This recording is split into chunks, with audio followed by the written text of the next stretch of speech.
All right, well, I have 3:30, so we will go ahead and get started with our webinar this afternoon. Thank you for joining us on this rainy and or icy and or snowy afternoon, depending on where you are in the state. We are doing a presentation this afternoon on the Virginia Civics Education Survey for high school seniors. As a reminder, this webinar is being recorded so that we can post it on our website following the presentation today for those that were unable to attend.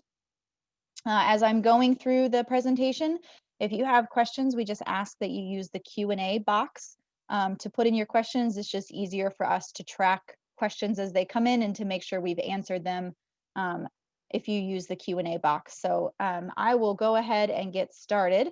I'm Jen Piver-Renna. I'm the Director for Research at the Virginia Department of Education.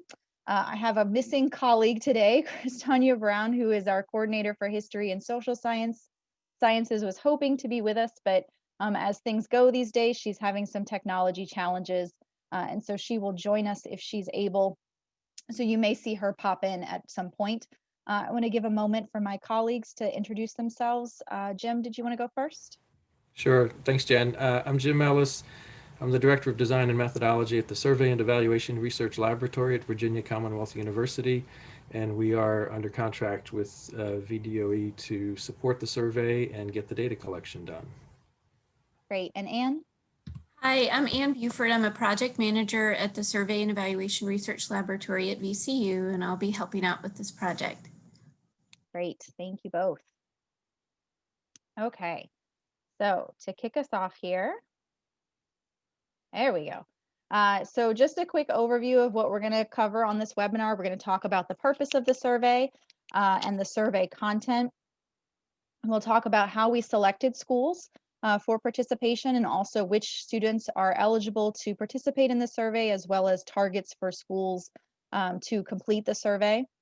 We'll go over the survey process and timeline. We'll also spend a few minutes talking about and reminding you of research ethics, and then we should have plenty of time at the end for questions. And just a reminder again to put those in the Q&A box as you think of them, and we'll answer them either at the end or if I see them pop up while we're presenting here, I can address them as well.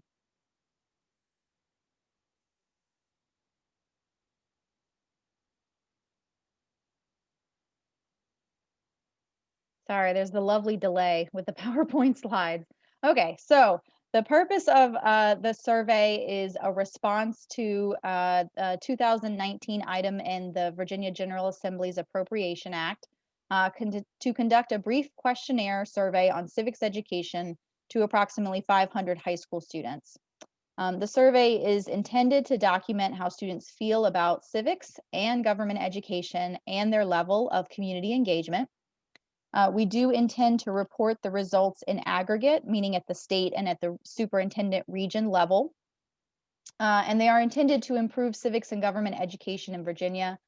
The report will be publicly available on the VDOE website and provided to the Commission on Civics Education, which was a partner in this effort as well to develop the survey. And they are very interested in the results of our analysis. So here's the survey team. We did have a chance to introduce ourselves. As I mentioned, Kristania may join us at some point during the presentation today as well.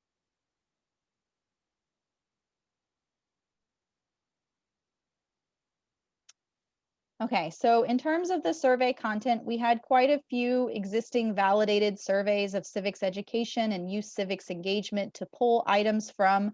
And so many of the items in the survey are not necessarily new. They are borrowed from existing validated surveys.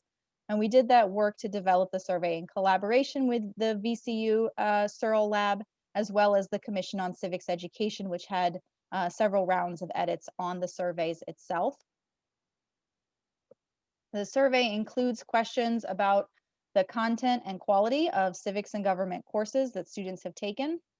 It does ask about community activities within the past year and put a sort of asterisk by that because I'll talk about the impact of COVID on that particular set of questions. the frequency of discussions about current events or politics, both in the home and with friends, and some basic demographic information about the students. The survey is anonymous. We do not ask for students' names. We will not know based on the survey data who has completed the survey. And if you're interested, review copies of the survey are available in the survey administration guide that was sent to you in early December, as well as on VDOE's history and social science webpage.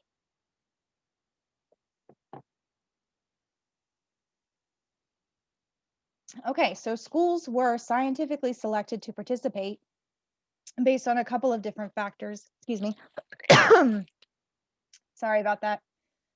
Based on the locality type of whether they were rural or urban, the region where the school was located, and then typical government course enrollments. And our goal here was really to ensure that the final selection of schools was a representative or could be representative of each region and the state as a whole. That's how we intend to report the results. The results won't be captured at the school level or even at the division level. It really is intended to be reflective of the regions in the state and the state as a whole. We do, however, provide each school a unique code in which this we will use to track the survey completion rates for the schools. And so each school has a unique code, but we are not using that code necessarily to report results. It is just to track survey respondents to make sure we have enough respondents from each school. And I think I've already said this, so the reports will only include region and state level analysis. We are not planning to report any data by school.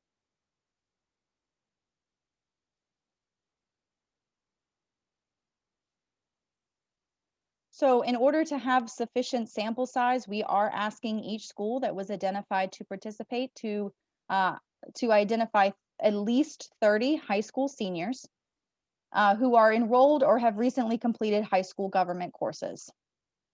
So there is quite a bit of flexibility here for schools to choose which students complete the survey. We do encourage you to select seniors from current government courses that could include Virginia and United States government, or it could include AP, IB, or dual enrollment government courses as well. And we also encourage you to think about how the students you select are representative of your school, especially considering characteristics like race, ethnicity, gender, academic standing, and perspectives and attitudes towards civics and government education. If you don't have 30 seniors at your school who are enrolled in or have in a current government's course, you can certainly expand beyond that to other courses as long as they are seniors in high school. So just a note about COVID-19 as we're kind of talking through this, all the survey requirements, the surveys themselves can be completed electronically. So they are in a Qualtrics platform. Prior to administration, we'll send you the link for your school and the password. So you have those. And so whether your students are remote or whether they are in person, they can participate in this survey. And we do ask specifically about the impacts of COVID-19 on recent volunteering and community engagement activities, recognizing that because of closures or restrictions on visitors or volunteers, there may have been fewer opportunities to engage in that kind of work in the past year. So a brief timeline. Right now in December and January, we've sent out the survey administration guide, and we advise you to read that and begin planning the planning process for how the survey will be administered in your school. In February of 2021, that would be a good time for you to send out notification letters to parents and information letters to teachers and staff. Those are included, templates for those are included in your survey administration guide, so you can put those on your letterhead and send them out how you typically would, either by email or by mail. On March 15th, on or about March 15th, which is about a week before the survey administration window opens, we will send you both a survey link and a QR code, so you can use either of those, and the survey password for your school directly to your school POCs. So you will need to distribute those within your school to the teachers or other folks who are actually administering the survey. to make sure that students have access to those. The survey window that we've selected is from March 22nd through April 16th. You can survey students at any point in that window, and we will be monitoring completion rates for schools during that window and informing you of those so you can make sure that you are meeting the 30 students at your school threshold. And then we anticipate in the spring and into the summer, we'll be doing the analysis and report writing with a final report available in fall of 2021 on region and state level results. We will share that report with you for the participating schools, and it will also, once it's approved, be posted on our website and sent over to the members of the General Assembly and the Civics Commission as well.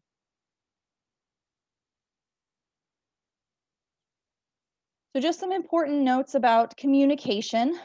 You do have detailed instructions for students. In your survey administration guide, there are also templates for a parent guardian notification letters and letters for your staff and your teachers. So just highlighting some important messages here for you to keep in mind. For students, the survey is voluntary and anonymous. They can choose not to take it. They can choose to skip questions. And there should be either no penalties or no incentives for either participating or not participating in the survey. For parents and guardians, making sure that they understand that individual and students and schools are not identified in the results, but they can also importantly choose to opt students out of participating. So the parent guardian notification letter that's in the survey administration guide, you'll need to provide a little bit of information to let parents know how they should opt their students out of participating if that is their choice. And then important messages for your staff is that there should be no adverse consequences for choosing not to participate, but also no financial incentives for participation. So we want to avoid students feeling like they were coerced into participating because they are being offered either some reward or something that is very, very meaningful to them, like lots and lots of extra credit. So as I mentioned, the survey is electronic. It can be completed by students regardless of their instructional setting, whether they're remote or in person. The survey can be accessed through either a survey link or a QR code. We will provide both of those to you. And again, the survey passwords are specific to each school, so please don't share them with anyone outside of the school. Otherwise, we'll have results that are a bit mixed up, and we don't want to do that. And we will use those codes to track survey completion rates to make sure that you are reaching your target of 30 students completing the survey. But again, we are only reporting the results at the region, superintendent's region and the state level. So I want to go over some important points about research ethics. And as some of this I've already hit on, but it's important that I will emphasize it again. When you're talking with your students about the survey, please remember that even though the survey does not ask about highly sensitive topics, respecting student privacy is important. The survey is designed to collect responses anonymously, which means that no one at your school or your division or at the Department of Education or at VCU will know who has taken the survey. We can't let parents know what their students' results are. We can't let schools know what their which individual students responded or did not respond to a survey. I think it's important to note from a practical perspective that, if you ask 30 students to participate and you have 27 that completed, we can't tell you who those 3 were that didn't. We don't know who the 27 were that did. And so really important when you're thinking about reaching that 30 target, that you potentially think about asking more than 30 students to complete it, just because we anticipate, and certainly students have the right to refuse not to take it. So again, the survey is voluntary. Students can choose not to take it. They can also choose not to answer certain questions. Parents can opt out of the survey for their students. And again, we can't offer, we want to make sure that we're not offering large rewards for participation, and that we don't implement any conditions that have the appearance of undue coercion to participate. So there are no financial rewards available for anyone completing the survey. We do encourage you as much as possible to allow students privacy to take the survey, whether that if they're in a shared space, whether that means allowing some separation or to have them avoid viewing someone else's screen, or if they're at home, just making sure that they feel like they have the privacy they need to answer the survey. And of course, there's lots of information in the survey administration guide that I kind of glossed over here. So please review that as well prior to implementation for some additional details. So here you have our contact information for questions about the survey administration or data collection. To report an issue, or if you need assistance, you can contact Dr. Jim Ellis. If you need general information or just unsure of any of your questions, you can reach out to myself or Christania as well. And so I will pause there, and if there are any questions that you have for us, you can go ahead and put them in the Q&A box, and we will address them as they come in. And while we're doing that, Jim and Ann, if you feel like I missed anything, anything you want to add, please just feel free to chime in, let me know. No, that was great. Thank you, Jen. Yeah, the one technical thing, we may also offer folks a text back number that would allow them to get a survey link on their phones. We mentioned the URL and the QR code. There may also be a text back number. It's just a minor third way that people might get the survey link. Sure. So that would be perfect if you have students say you're expecting to take it on their phone. We'll give them a code, they text the code, and they will receive a response back with the survey link to actually take the survey. So yes, so Michael just asked that question, can you take it on your phone? Yes, so it can be taken on any internet connected device, phone, tablet, computer, laptop, whatever it is. But yes, it is mobile friendly, so it will sort of adapt to the size of the screen, and you can take it on your phone. Right. We rely on the Qualtrics software to make those adaptations for small screens. And so sometimes you'll get a survey that doesn't look quite the same as it would on a large screen, like a PC or a laptop. But yes, it should be mobile friendly.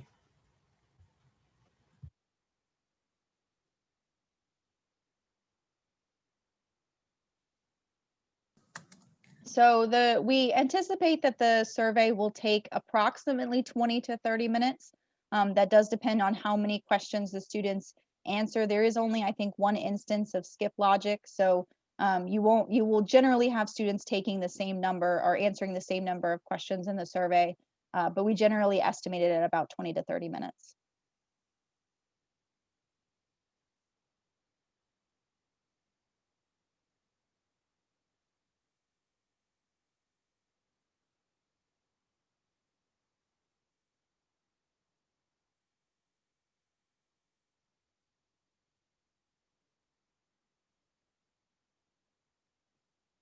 The survey is only in English.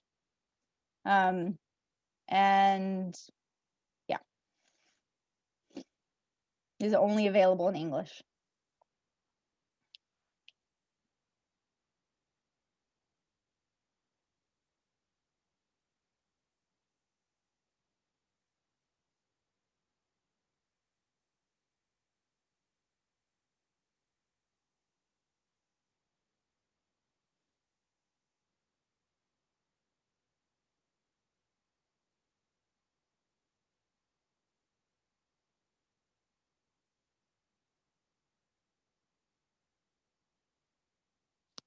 So we'll pause for another minute or two for any other questions. Just a reminder, I will send out these slides to individuals who registered for the webinar. So you should receive these slides either late today or tomorrow. The recording of the webinar will be available on our website in the next couple of days. It just takes us a little while to get the subtitles on it and get it posted. But once we do that, it'll be available on the DOE History and Social Science website.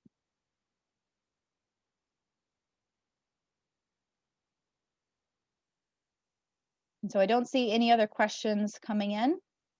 So we will close out here. Thank you very much for your time this afternoon. And certainly if you have any additional questions following this webinar or as the survey approaches, please reach out and let us know. We're happy to help. So thank you all for joining us. We appreciate it.